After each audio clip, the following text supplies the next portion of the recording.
Hello दोस्तों, नमस्कार। स्वागत है आप सभी का अपने YouTube channel Avinash sir GS वाला में। दोस्तों, आज मैं आप लोगों को एसएससी जीडी के लिए जीके जीएस का प्रैक्टिस नंबर 3 लेकर आया हूं। दोस्तों, आज के वीडियो बहुत ही महत्वपूर्ण है। आइए बिना देर के हम लोग वीडियो की शुरुआत करते हैं। दोस्तों, सबसे पहला क्वेश्चन है महाघम उत्सव। महाघम उत्सव प्रत्येक 12 वर्ष में एक बार कहाँ मनाया जाता है? ऑप्शन है तमिलनाडु, केरल, गोवा और मिजोरम। हमारा आंसर होगा तमिलनाडु। दोस्तों, अगला क्वेश्चन पूछा जाएगा कि तमिलनाडु में महागम उत्सव कितने वर्ष में मनाया जाता है? तो 12 वर्षों में। केरल में ओणम मनाया जाता है। केरल में ओणम फसलों की कटाई में। और अगला मांडो त्योहार। और मिजोरम में दोस्तों, मिजोरम में पावलकुट।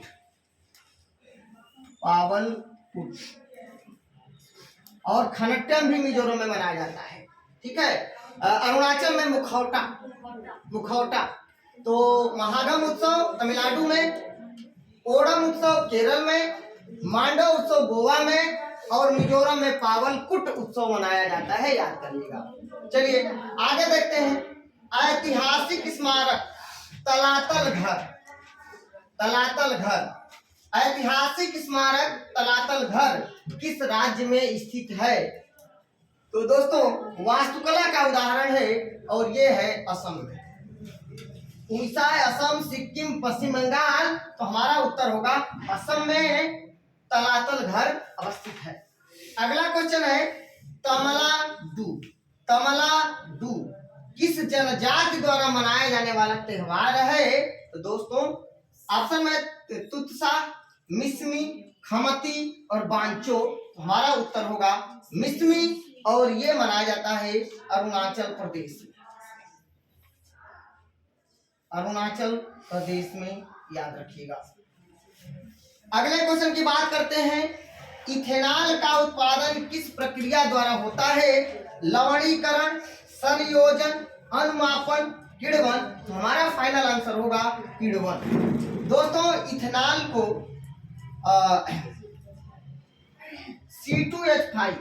C2H5 कहते हैं। C2H5OH कहते हैं। और याद रखिएगा, एथेनॉल भी इसी को आया, इथेनॉल या एथेनॉल। ठीक है। आगे देखते हैं। जब पानी जम जाता है तो उसका घनत्व शून्य हो जाता है, घट जाता है, नियत रहता है, बढ़ जाता है? तो दोस्तों, घट जाता है और आयतन में वृद्धि हो जाती है। और लेकिन उसका घनत्व घट जाता है और 4 अंश सेल्सियस पर ये मान बढ़ जाता है। 4 अंश सेल्सियस पर बढ़ जाता है। तो याद रखिएगा, जब पानी जम जाता है तो बर्फ बन जाता है तो उसका घनत्व घट जाता है। अगला क्वेश्चन है पंचायत का सदस्य बनने के लिए, यानी ग्राम प्रधान का बनने के लिए, बीडीसी का सदस्य बनने के लिए, जिला पंचायत का सदस्य बनने के लिए, जिला चेयरमैन का सदस्य बनने के लिए, जिला चेयरमैन का अध्यक्ष बनने के लिए न्यूनतम उम्र दोस्तों कितने वर्ष होनी चाहिए? 18 वर्ष, 21 वर्ष, 25 वर्ष और 30 वर्ष। हमारा उत्तर होगा 21 वर्ष। दोस्तों, याद रखिएगा, मतदान करने की न्यूनतम उम्र 18 वर्ष है। पहले 1989 से पहले मतदान करने की उम्र 21 वर्ष था। लेकिन 61वां संविधान संशोधन 61वां संविधान संशोधन 1989 के द्वारा मतदान करने की न्यूनतम उम्र 21 वर्ष से घटाकर 18 वर्ष कर दिया गया, जो वर्तमान में है। दोस्तों, 25 वर्ष विधानसभा का सदस्य बनने के लिए, लोकसभा का सदस्य बनने के लिए, प्रधानमंत्री बनने के लिए, मुख्यमंत्री बनने के लिए, कोई भी कैबिनेट मंत्री बनने के लिए, चाहे राज्य का हो या केंद्र को, बनने के लिए न्यूनतम उम्र, कम से कम उम्र 25 वर्ष होनी चाहिए। अगला है 30 वर्ष। विधान परिषद का सदस्य बनने के लिए या राज्यसभा का सदस्य बनने के लिए कम से कम उम्र 30 वर्ष होनी चाहिए। केंद्र सरकार में यानी संसद में उच्च सदन का या राज्यों में उच्च सदन का द्वितीय सदन का सदस्य बनने के लिए कम से कम उम्र 30 वर्ष। निम्न सदन का सदस्य बनने के लिए 25 साल। क्वेश्चन हो सकता है थोड़ा सा घुमा दे कि निम्न सदन का सदस्य बनने के लिए न्यूनतम उम्र कितने वर्ष होनी चाहिए, तो 25 वर्ष, और उच्च सदन का बनने के लिए 30 वर्ष। क्योंकि निम्न सदन होता है केंद्र में लोकसभा और राज्य में होता है विधानसभा। उच्च सदन होता है केंद्र में आपका राज्यसभा और राज्य में होता है विधान परिषद। तो हमारा फाइनल आंसर होगा पंचायत का सदस्य बनने के लिए न्यूनतम उम्र 21 वर्ष होनी चाहिए। अगला क्वेश्चन है, यदि कोई व्यक्ति संसद का सदस्य नहीं है तो अधिकतम कितने समय तक मंत्री रह सकता है? प्रधानमंत्री रह सकता है, मुख्यमंत्री रह सकता है, या कोई कैबिनेट मंत्री रह सकता है? तो 6 महीना, 6 महीना तक याद रखिएगा। दोस्तों आगे बढ़ते हैं। अगला क्वेश्चन 18 नंबर क्वेश्चन, 8वां नंबर क्वेश्चन, 8वां नंबर क्वेश्चन। 1918 में गुजरात के खेड़ा में, तो खेड़ा कहाँ है? गुजरात। 1918 में खेड़ा आंदोलन हुआ था। तो 1918 में गुजरात के खेड़ा में आई बाढ़ के बाद किसने अंग्रेजों के खिलाफ नो टैक्स कैंपेन का नेतृत्व किया था? नो टैक्स कैंपेन का नेतृत्व किया था। कर नहीं, कर मत दो, कर मत दो। तो विठल भाई पटेल, सरदार वल्लभ भाई पटेल, गांधी जी और महादेव देसाई। तो दोस्तों हमारा आंसर होगा सरदार वल्लभ भाई पटेल, सरदार वल्लभ भाई पटेल। और बारडोली सत्याग्रह आंदोलन हुआ था, और बारडोली सत्याग्रह आंदोलन में ही बारडोली के महिलाओं के कहने पर गांधी जी ने सरदार की उपाधि दिया था वल्लभ भाई पटेल को, याद रखिएगा। चलिए आगे बढ़ते हैं। निम्न को सही क्रम में सजाइए। ये बहुत ही शानदार प्रश्न है, बहुत ही दमदार प्रश्न है, आपके किसी भी पेपर में आ सकता है, तो ध्यान रखिएगा। जलियांवाला बाग हत्याकांड हुआ था, सही क्रम में सजाना है। तो सबसे पहले मैं आपको डेट बता दूं, 13 अप्रैल 1919। 13 अप्रैल 1919 को जलियांवाला बाग हत्याकांड हो गया। दोस्तों सतपाल एवं सैफुद्दीन की गिरफ्तारी 9 अप्रैल 1919 को हुआ। कांग्रेस का अमृतसर अधिवेशन दिसंबर 1919 में हुआ। और रौलट सत्याग्रह की जो शुरुआत हुआ वह 6 अप्रैल 1919 को हुआ। दोस्तों ध्यान रखिएगा, रौलट सत्याग्रह और रौलट एक्ट, पहले रौलट एक्ट बना। रौलट एक्ट रौलट सिडनी की अध्यक्षता में कमेटी बनी थी। रौलट एक्ट क्या था? शक के दायरे में किसी भी व्यक्ति को गिरफ्तार कर लिया जाता था। उसके लिए वह व्यक्ति न तो कहीं दलील दे सकता था, न तो कहीं अपील कर सकता था, और न तो कोई अपने लिए वकील कर सकता था। तो नो दलील, नो वकील और नो अपील का कानून कौन था? रौलट एक्ट था, रौलट एक्ट था। और गांधी जी ने इस रौलट एक्ट को काला कानून कहा। गांधी जी ने किसे काला कानून कहा? रौलट एक्ट को काला कानून कहा। अब हमारी बात सुनिएगा ध्यान से। रौलट एक्ट 18 मार्च 1919 को पारित हो गया। पारित हो गया, उसके बाद जब पारित हो गया तो क्या मतलब अब लागू भी हो जाएगा। तो 18 मार्च 1919 को रौलट एक्ट पारित हो गया, लागू। उसका विरोध हुआ क्योंकि राष्ट्रीयता की भावना को दबाने के लिए, कुचलने के लिए अंग्रेजों ने एक रणनीति बनाई थी, ये चाल चली कि जो भी आगे उठे उसको, जो भी आगे बढ़े, जो भी आंदोलन करने के लिए आगे जाए अपने राष्ट्र को लेकर के, उनको तुरंत गिरफ्तार करके जेल में ठुसवा दो, नजरबंद कर दो। तो राष्ट्रीय भावना को कुचलने के लिए रौलट एक्ट लाया। और गांधी जी ने इसे काला कानून कहते हुए इसके विरोध में 6 अप्रैल 1919 को रौलट सत्याग्रह की शुरुआत की। तो नो अपील नो दलील नो वकील वाला कानून कौन है? रौलट एक्ट है, क्योंकि पेपर में यही पूछा गया है आप लोगों से। दूसरी चीज, तो रौलट एक्ट हो गया 18 मार्च 1919 को पारित, 6 अप्रैल 1919 को रौलट सत्याग्रह की शुरुआत हो गया। 6 अप्रैल 1919 बाबू जब रौलट सत्याग्रह की जब शुरुआत हुआ, आंदोलन शुरू होने लगा, तो भाई अंग्रेज भाई डर गए। उसमें कुछ महत्वपूर्ण नेता थे लोग, सतपाल और सैफुद्दीन, वो लोग आगे आगे जा रहे थे, नेतृत्व कर रहे थे। उनको गिरफ्तार कर लिया 9 अप्रैल 1919 गिरफ्तार कर लिया गया।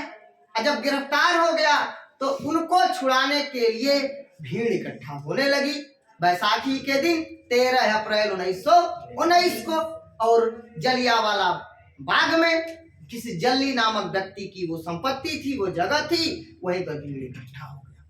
भीड़ इकट्ठा हो गई, ब्रिटिश सरकार डर गई, निहत थे लोगों पर माइकल जनरल डायर ने गोलियां चला दी। उसी को कहा गया जलियांवाला बाग हत्या।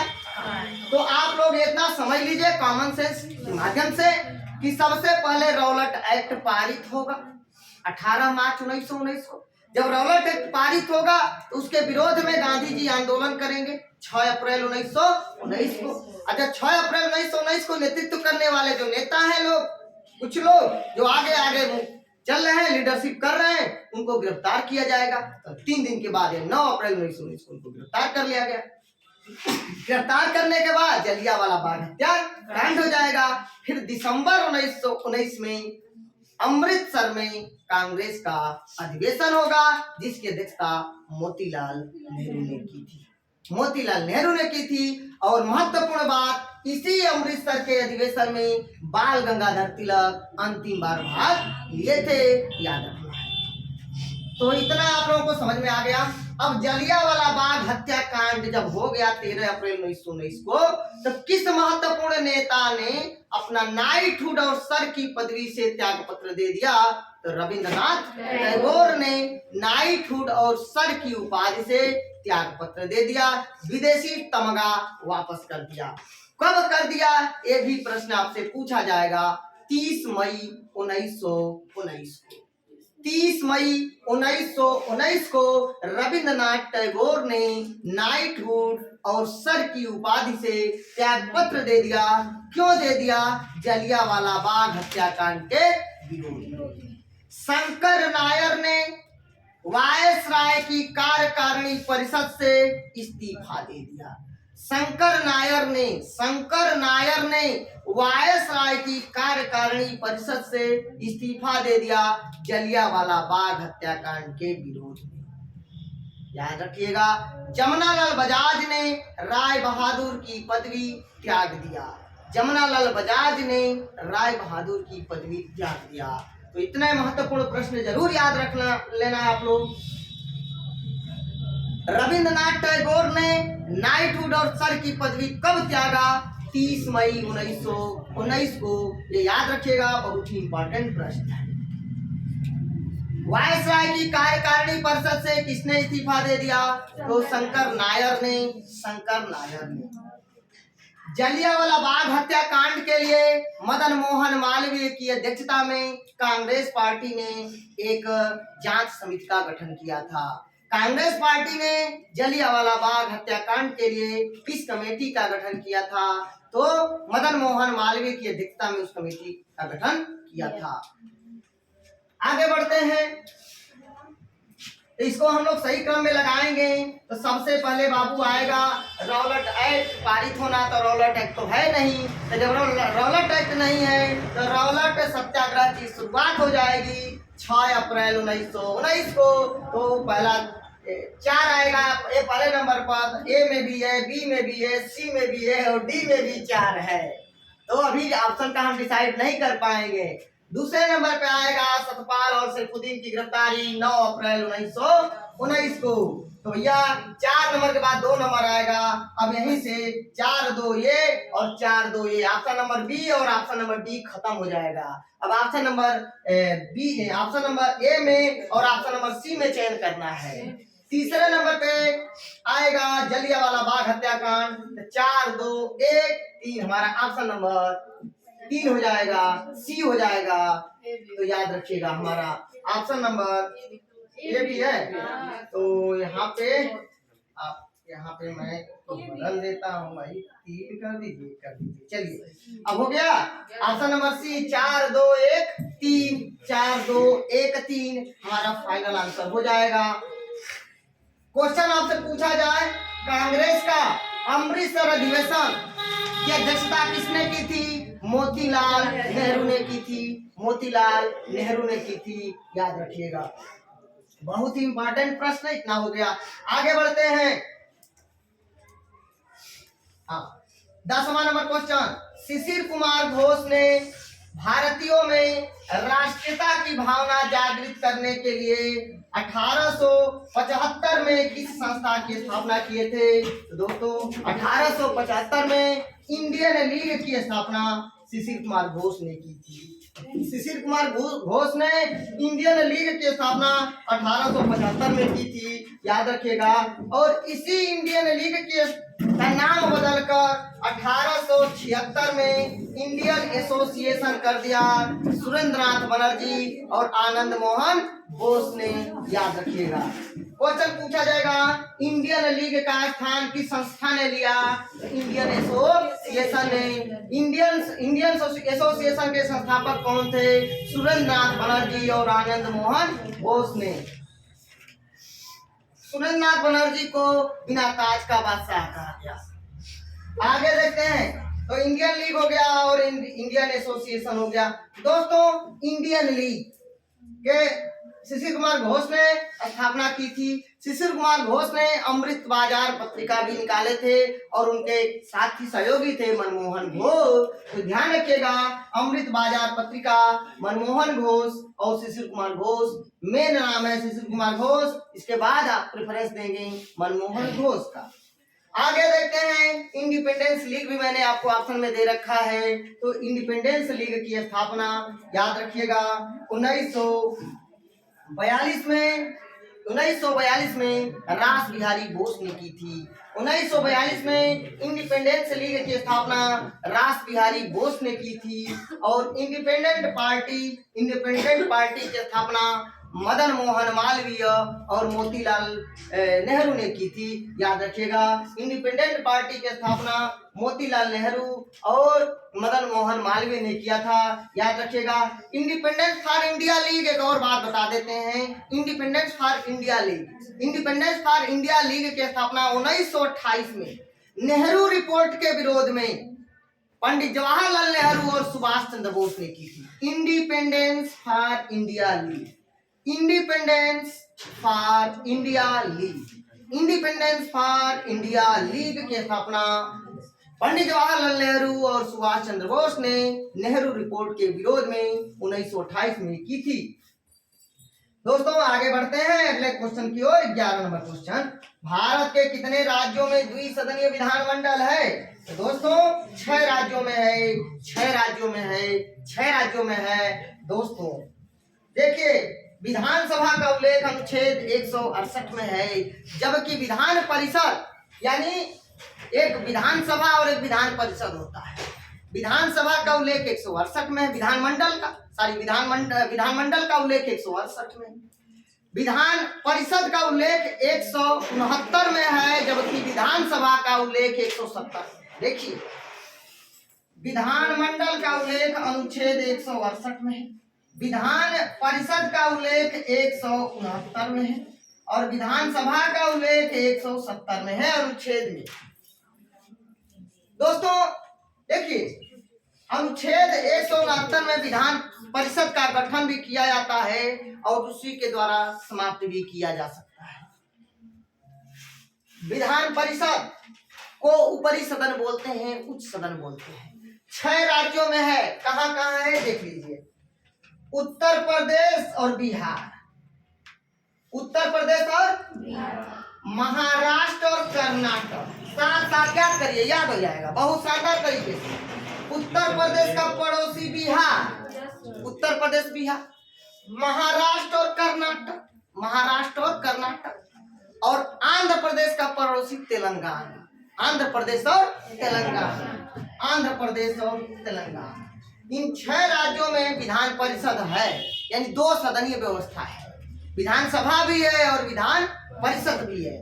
तो भैया उत्तर प्रदेश बिहार, आंध्र प्रदेश तेलंगाना, महाराष्ट्र और कर्नाटक, इन 6 राज्यों में विधान परिषद है, और भी किसी राज्य में विधान परिषद नहीं है, अर्थात द्विसदनीय व्यवस्था केवल 6 राज्यों में है। राजस्थान में प्रस्ताव पारित किया गया है कि अभी हुआ नहीं। और एक बात बता दें, किसी भी राज्य में अधिकतम विधानसभा की कितनी सीटें हो सकती हैं? 500। किसी भी राज्य में अधिकतम 500 विधानसभा की सीटें हो सकती हैं, और कम से कम जिस राज्य में 60 विधानसभा की सीटें होंगी वहीं पे मंत्रिमंडल का गठन होगा, मंत्रिपरिषद का गठन होगा, मुख्यमंत्री बनेगा। आप लोग कहेंगे सर त्रिपुरा, हाँ सिक्किम में नहीं है, अपवाद स्वरूप है, कुछ कहीं कहीं राज्यों में अपवाद है, याद रखिएगा। तो कम से कम 60 विधानसभा के जहां सदस्य होंगे वहीं पे मुख्यमंत्री का गठन किया जाएगा, मंत्रिपरिषद का गठन किया जाएगा, और किसी भी राज्य में अधिकतम 500 और न्यूनतम 60 विधानसभा के मेंबर हो सकते, इतना याद रखिएगा। किसी भी राज्य में विधान परिषद, याद रखिएगा, अधिकतम कितने सदस्य हो सकते हैं? तो देखिए, अधिकतम टोटल विधानसभा का 1/3, अधिकतम टोटल विधानसभा का 1/3, और न्यूनतम कम से कम 40। बात समझिएगा, मैं यहाँ पे लिख देता हूँ आप लोगों को, चलिए इसको मैं इरेज करके लिख देता हूँ। किसी भी राज्य में विधानसभा में अधिकतम 500 और न्यूनतम 60 विधानसभा के मेंबर हो सकते हैं। विधान परिषद में कम से कम, चलिए, अधिकतम टोटल विधानसभा का 1/3 और न्यूनतम 40 सदस्य हो सकते हैं। जैसे अभी चर्चा हो रहा था कुछ दिन पहले कि असम में विधान परिषद का गठन कर दिया जाए, तो देखो क्या हो सकता है कि नहीं। असम में बाबू 126 विधानसभा के मेंबर हैं। असम में विधानसभा कितने मेंबर हैं? 126। इनका 1/3 करिए, देखिए 42 होगा कि नहीं होगा? 42 होगा कि नहीं होगा? न्यूनतम कोटा 40 का क्राइटेरिया पूरा कर रहा है कि नहीं कर रहा है? तो यहाँ पे विधान परिषद का गठन हो सकता है कि नहीं? हो सकता है। समझिएगा, ये बहुत ही शानदार और बहुत ही महत्वपूर्ण प्रश्न है कि किसी भी राज्य में अधिकतम विधानसभा की कितनी सीटें हो सकती हैं? 500। किसी भी राज्य में न्यूनतम न्यूनतम विधानसभा की कितनी सीटें होंगी जहां पे मुख्यमंत्री का गठन किया जाएगा? 60। किसी भी राज्य में विधान परिषद की कम से कम कितनी सीटें होनी चाहिए? 40। किसी भी राज्य में विधान परिषद में अधिकतम कितने सदस्य हो सकते हैं? टोटल विधानसभा का 1/3। तो ये महत्वपूर्ण प्रश्न है, याद रख लीजिएगा। अब हम आगे बढ़ते हैं। आलू उत्पादन में भारत का सबसे बड़ा राज्य कौन है? आलू उत्पादन में बाबू आप लोग याद रखना, आलू उत्पादन में, गन्ना उत्पादन में, गेहूं उत्पादन में हमारे उत्तर प्रदेश का नंबर 1 स्थान है, प्रथम स्थान है। तो याद रखिए, आलू, गन्ना और गेहूं उत्पादन में, और तो पूरा सब्जी उत्पादन में पश्चिम बंगाल को हमारा उत्तर प्रदेश पीछे कर दिया है, अर्थात उत्तर प्रदेश का सब्जी उत्पादन में भी नंबर 1 स्थान है। तो याद रख लेना, आलू उत्पादन, गेहूं उत्पादन, गन्ना उत्पादन और सब्जी उत्पादन में उत्तर प्रदेश का पहला स्थान है, हमारा उत्तर होगा।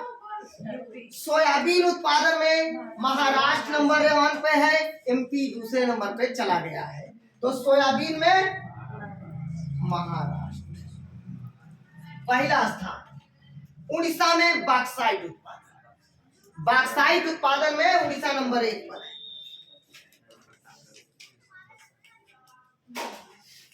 गुजरात में मूंगफली उत्पादन में नंबर 1 है गुजरात।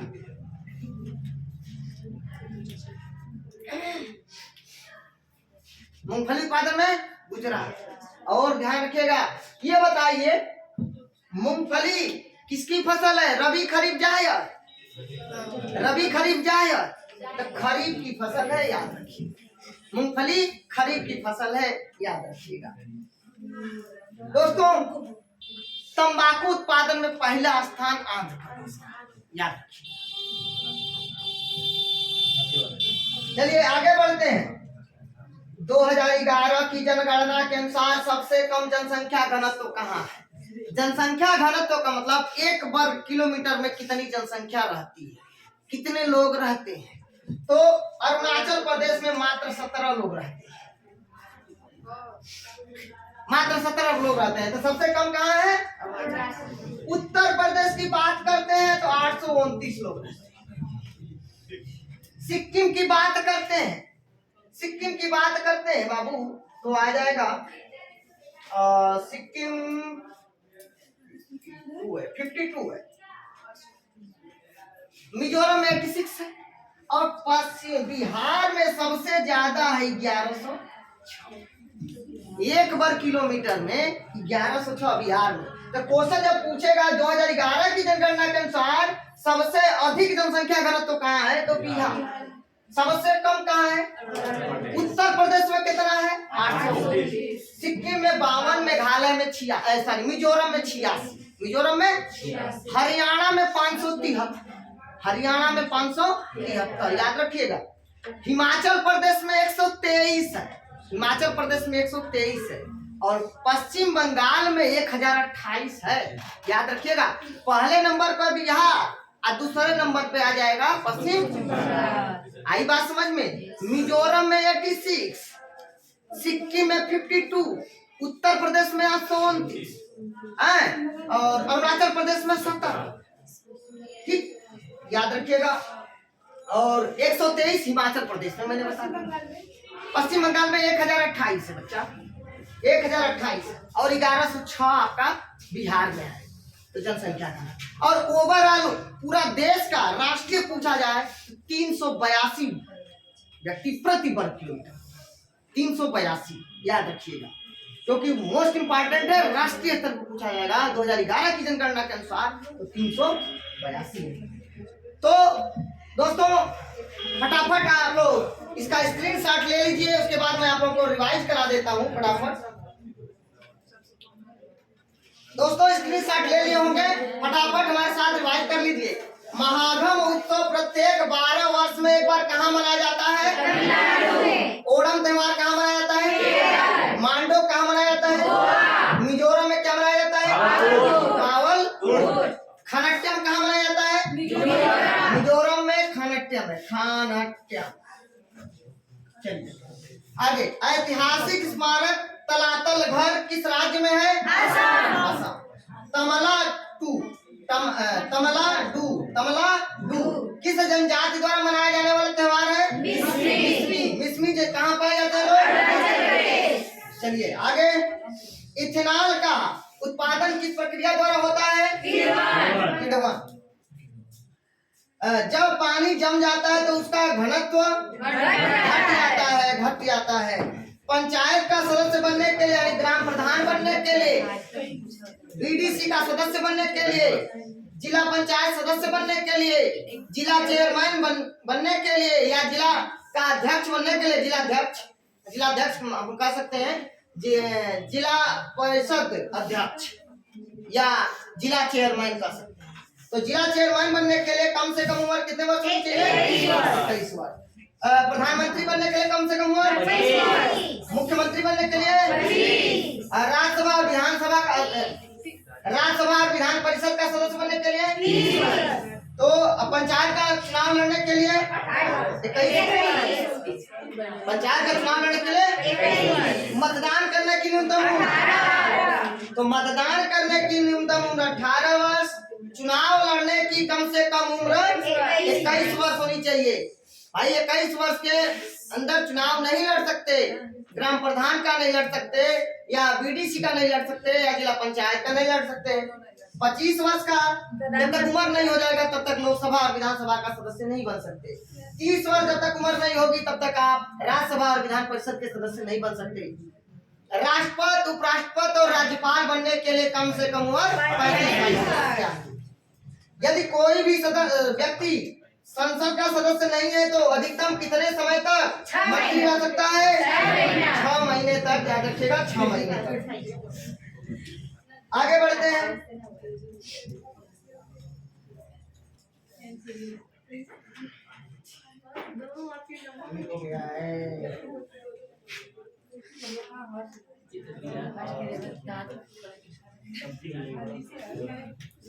चलिए आगे बढ़ते हैं।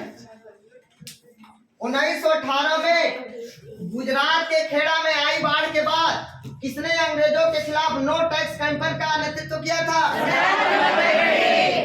सरदार वल्लभ भाई पटेल। सरदार वल्लभ भाई पटेल को सरदार की उपाधि किसने दिया था?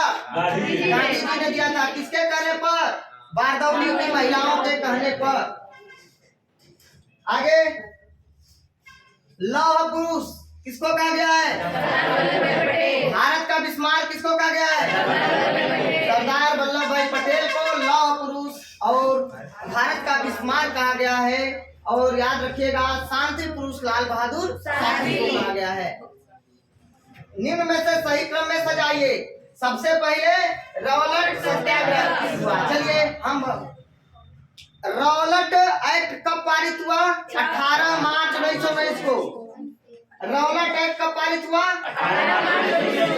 रॉलेट सत्याग्रह की शुरुआत? सतपाल सैफुद्दीन की गिरफ्तारी?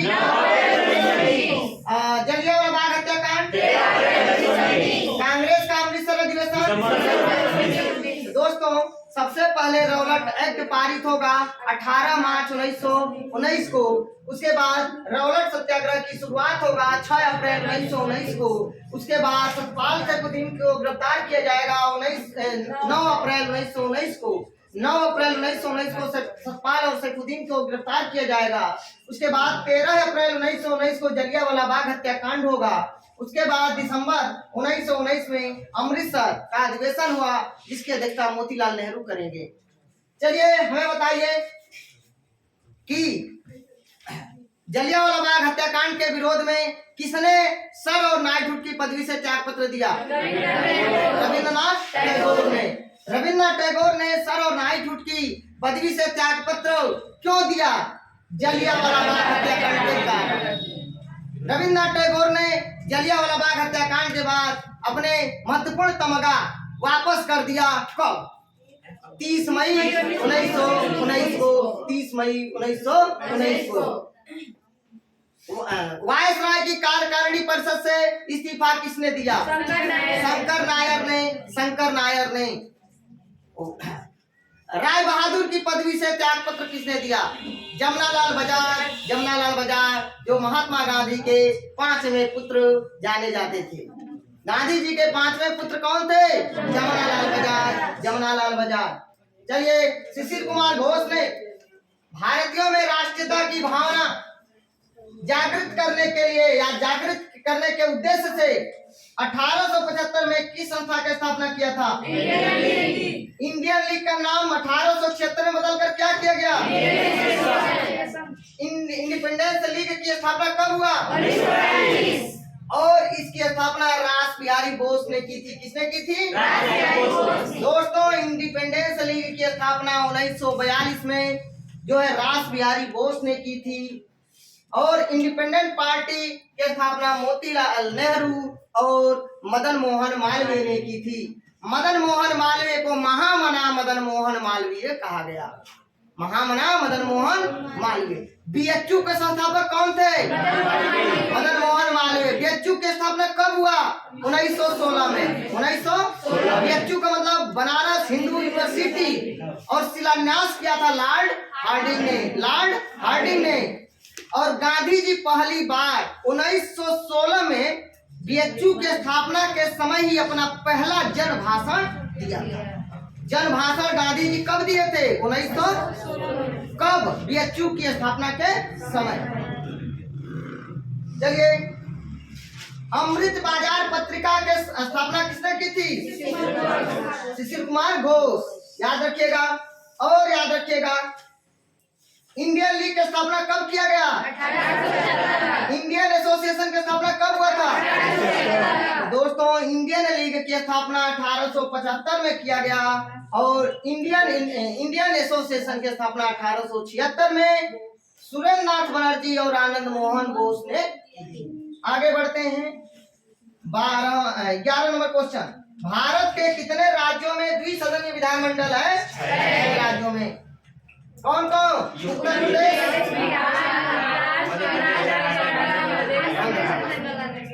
उत्तर प्रदेश, बिहार, महाराष्ट्र, कर्नाटक, आंध्र प्रदेश और तेलंगाना। किसी भी राज्य में अधिकतम विधानसभा की कितनी सीटें होनी चाहिए? विधानसभा की कम से कम अधिक से अधिक 500 और कम से कम 60। विधान परिषद के किसी भी राज्य में अधिकतम कितने सीटें होनी चाहिए? टोटल विधानसभा का 1/3। किसी भी राज्य में विधान परिषद की अधिकतम टोटल विधानसभा की सीटें 1/3, यानी टोटल विधानसभा का 1/3 सदस्य होने चाहिए और कम से कम 40 होने चाहिए। आलू उत्पादन में भारत का सबसे बड़ा राज्य? आलू उत्पादन, गेहूं उत्पादन, गन्ना उत्पादन और सब्जी उत्पादन में उत्तर प्रदेश का पहला स्थान है। महाराष्ट्र का किसके उत्पादन पहला स्थान है? बॉक्साइट उत्पादन में, मूंगफली उत्पादन में। 2011 की जनगणना के अनुसार सबसे कम जनसंख्या घनत्व कहाँ है? कितना है? 17। उत्तर प्रदेश में कितना? 829। में कितना? मिजोरम में कितना? 86। बिहार में कितना? 66। पश्चिम बंगाल में कितना? 1028। तो दोस्तों, अगर आप लोगों को मेरा वीडियो अच्छा लगे तो प्लीज दोस्तों लाइक कमेंट शेयर जरूर करना। मिलते हैं नेक्स्ट वीडियो में। दोस्तों, स्क्रीनशॉट लेना होगा तो ले लीजिएगा।